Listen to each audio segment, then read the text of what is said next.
Oh, gosh, isn't it a difficult word, everyone? A very difficult word. Nobody wants to say it anymore.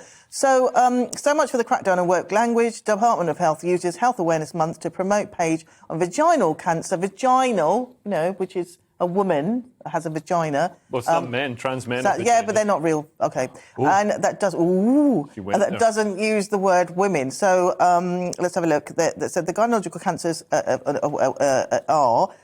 vagina, cervix, ovaries, womb, vulva. OK, so before they had the word women, like women's cancers, and this is what happens. So what they've done is just removed the word women, and it just says anyone with ovaries can get ovarian cancer, but mostly affects those over 50. So we keep having this, even though they promised that they were going to stop doing this. Just for a bit of pushback, and this is not necessarily me saying my views, because I don't want a full evening of hate on Twitter, but...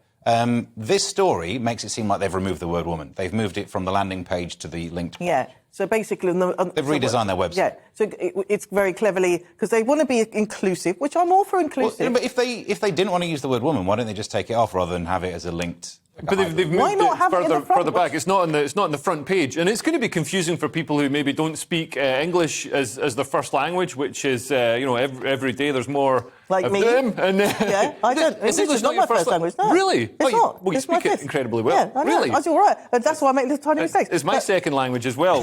My first language is English with a Scottish accent, but I think it excludes people who might have trouble understanding English because they'll know woman, but they won't know ovary.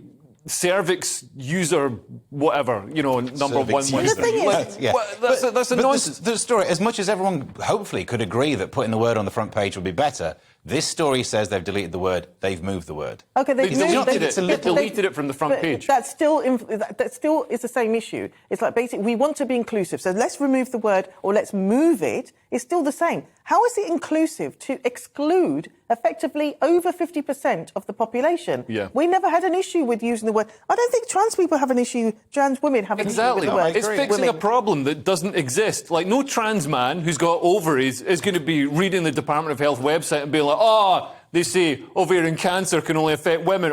It doesn't affect me then. Like, they know.